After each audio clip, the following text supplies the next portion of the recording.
a gente sabe que o Catar é um país bastante conservador, né? Tem regras bastante rígidas mesmo.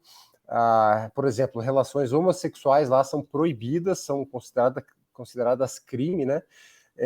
Tem muita coisa que envolve essa Copa do Mundo, muito distante da nossa realidade aqui do Brasil.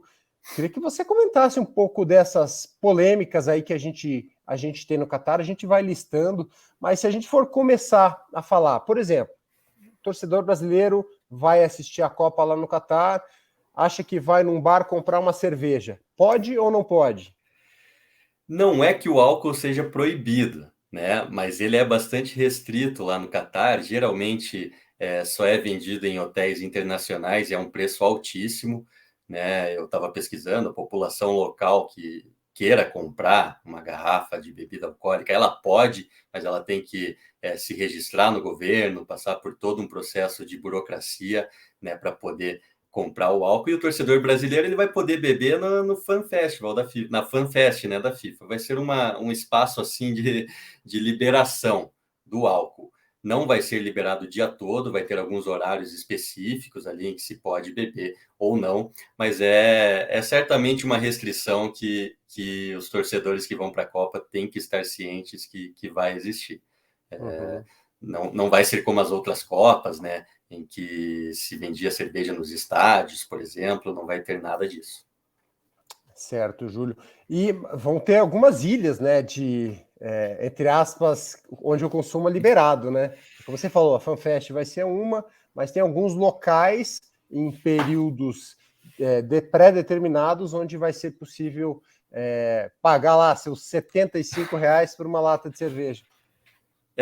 E mesmo isso está gerando polêmica já lá no Catar. Tem uma reportagem aí de hoje da CNN que mostra, por exemplo, que autoridades do Catar estão pressionando a FIFA para que não haja publicidade ostensiva de marcas de cerveja, o que é um problema, porque uma das principais patrocinadoras da Copa é uma marca de cerveja. Eles têm muito temor de que esse consumo de álcool, esse tipo de propaganda, vai causar uma desestabilização na cultura do país, né? Possa gerar algum tipo aí de tumulto também. Eu acho que só com a Copa começando a gente vai ter uma noção de como esse choque de culturas vai realmente se dar no Catar. Uhum, é verdade, é uma diferença muito grande. Outra questão polêmica que envolve essa Copa do Catar, Júlio, foi a construção dos estádios e a maneira com que os trabalhadores que participaram dessas reformas, dessas construções, eles foram tratados. Houve muitas mortes, né, durante esse processo. Inclusive, o número que se fala aí é mais de 6.500 trabalhadores mortos, a maioria deles estrangeiros, né, Júlio? Isso tem dado também o que falar, muita polêmica, protestos de seleções, inclusive, contra esse tipo de trabalho, entre aspas, escravo que aconteceu lá, né? O que o Catar tinha é um tipo de escravidão contemporânea, né?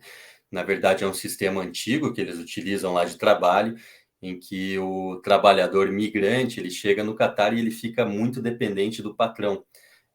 Não tem jornadas de trabalho bem definidas, não tinha salário mínimo, você fica num alojamento em que o teu patrão te deixa e que geralmente tem condições péssimas de sobrevivência. Inclusive, você não podia trocar de emprego sem autorização do seu patrão, ou seja, é um sistema em que, né, basicamente, o trabalhador ficava na mão do patrão. Tem esse número aí, que inclusive foi um jornal inglês que fez esse levantamento de 6.500 mortes. O Catar nega, segundo o Catar, oficialmente foram 3 mortes, né? Que Então, diferença, né?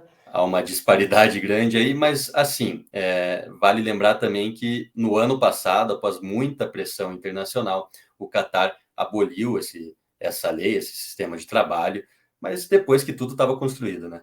Agora, eles fizeram algumas melhorias ali, mas também muito fruto dessa pressão internacional. E essa Copa do Mundo foi definida para o Catar lá em 2010, também envolta em muita polêmica, Júlio. Lembra pra gente o que aconteceu, como que foi essa escolha e tem se falado muito que ela aconteceu de uma forma escusa, né, com compra de votos. O anúncio do Catar caiu como uma bomba, né, no mundo do futebol. Foi uma surpresa completa. A candidatura, o Catar era o azarão. Ele concorria principalmente com os Estados Unidos, que tinham apresentado um projeto de Copa super pronto, com estádios prontos, rede hoteleira, enfim, né, um país pronto para receber a Copa. Eles tinham confiança de que iam ganhar. Então, só para a gente relembrar um pouquinho. Você comentou, foi lá em 2010 a escolha, ano em que estava acontecendo a Copa da África do Sul. E foi ali na África do Sul que começaram as primeiras denúncias de propina, de compra e venda de votos, o que depois uma investigação do FBI acabou confirmando que a África do Sul pagou propina, né, para alguns dirigentes aí da CONCACAF e da própria África para levar a Copa para a África. E aí vem a FIFA num evento e anuncia duas sedes de uma só vez, o que também foi algo inédito e que gerou aí alguns apontamentos de quais motivos levaram a FIFA a escolher duas Copas. E aí anuncia 2018 a Rússia, do Vladimir Putin, e 2022 o Catar, um país sem tradição alguma no futebol, mas que é o país mais rico do mundo. Bom, passado esse período aí, né, de suspeitas e tal, houve uma denúncia concreta de que o Catar também teria praticado a compra de votos para a Copa, inclusive envolvendo dirigentes sul-americanos, né? Se a gente for falar do Brasil aqui, o Ricardo Teixeira, que era então presidente da CBF, ele consta numa investigação do FBI de que ele teria recebido propina do Catar para dar o voto brasileiro a essa sede da Copa do Mundo.